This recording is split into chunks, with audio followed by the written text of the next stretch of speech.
झारखंड की हजारीबाग सीट पर वोटिंग खत्म होते ही बीजेपी ने इस सीट से मौजूदा सांसद जयंत सिन्हा को कारण बताओ नोटिस जारी कर दिया है। नए कैंडिडेट के ऐलान के बाद से ही जयंत सिन्हा ने प्रचार से दूरी बना रखी थी, जिस पर पार्टी ने एक्शन लिया है। बता दें, हजारीबाग सीट पर बीजेपी ने इस बार जयंत सिन्हा की जगह मनीष जायसवाल को मैदान में उतारा है। इस सीट से जयंत सिन्हा पिछले लगातार 2 बार से चुनाव जीतकर संसद पहुंचने में कामयाब रहे थे। हाल ही में उनके बेटे आशीष सिन्हा ने कांग्रेस का दामन थाम लिया था।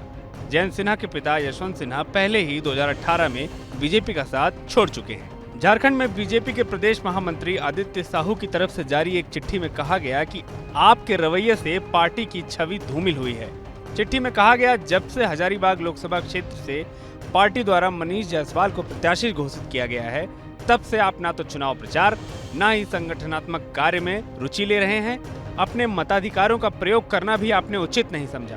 प्रदेश अध्यक्ष बाबूलाल मरांडी के निर्देश के अनुसार आपसे इस संबंध में 2 दिनों के अंदर स्पष्टीकरण दें। देखिए, लगातार जब से चुनाव की घोषणा हुई, जयंत सिन्हा के जगह मनीष जायसवाल जी को हजारीबाग का उम्मीदवार बनाया गया।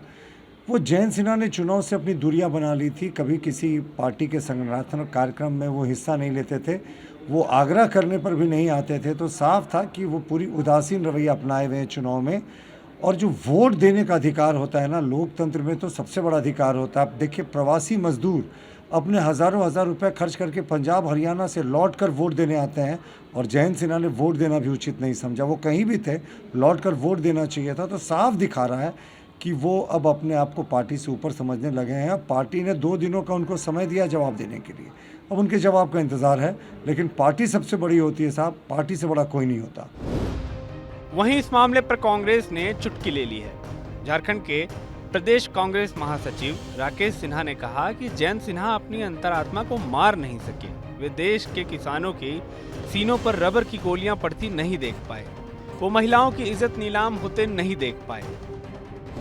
देखिए, लोग कितने दिनों तक अपनी अंतरात्मा को मारेंगे, और चूंकि जयंत सिन्हा जी एक संजीदा व्यक्ति है, वो ज़्यादा दिनों तक अपनी अंतरात्मा को नहीं मार सकते।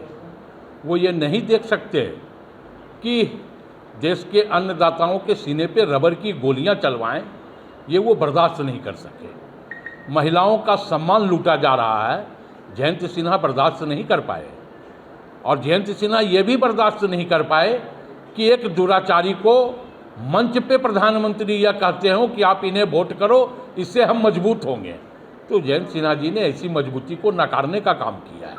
और स्वाभाविक तौर पे जब ऐसी मजबूती को लोग नकार रहे हैं, तो कहीं न कहीं यह बात साफ प्रदर्शित हो गया कि 4 तारीख देश के प्रधानमंत्री और Bharatiya Janata party good bye Tata, अब दोबारा नहीं।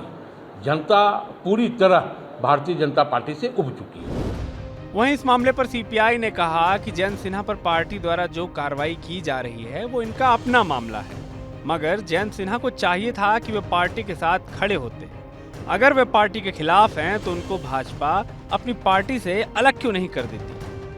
देखिए, भाजपा का एक तो अंदरूनी मामला है। दूसरा चीज़ मैं कहता, जयंत सिन्हा को आपने जब टिकट से वंचित किया था, तो आप उनसे उपेक्षा क्यों रखते हैं कि वो आपके लिए काम करें। और ये कॉरपोरेटिव हित में जो काम करने वाला व्यक्ति होता है, वो अपने हितों को देखता है। अगर वो सच्चे सिपाही होते, भाजपा के सच्चे सिपाही होते, चाहे यशवंत सिन्हा हो चाहे जयंत सिन्हा जी हो, तो आज वो बगावत नहीं कर रहे होते। तो इस तरह के जो नेता हैं, जिसको आप अपनी पार्टी का सुप्रीम हीरो बना के पेश करते हैं, जब आप टिकट काटते हैं तो अपने आकाओं की बात नहीं मानते, अपनी पार्टी के दिशा निर्देशों का नहीं मानते, अपने वोट का अधिकार का भी इस्तेमाल नहीं करते। वोट के अधिकार पर मैं कह सकता हूँ कि ये लोकतंत्र में जिसके वोट पर वो सांसद बने हैं और अपने मताधिकार का प्रयोग है, कहीं भारतीय लोकतंत्र के पर उन्होंने एक गहरी चोट पेश की है। और ये लोकतंत्र का उन्होंने अपमान करने का काम किया। एक सांसद रहते आपने अपने मताधिकार का प्रयोग नहीं करना, कहीं न कहीं दर्शाता कि आपने लोकतंत्र का माखौल उड़ाने का काम किया है। तो ये गंभीर सवाल खड़ा करता है। और मैं साफ कहता हूँ, बीजेपी का अंदरूनी मामला, वो शोकॉज जारी करे या जो भी करे वो करे।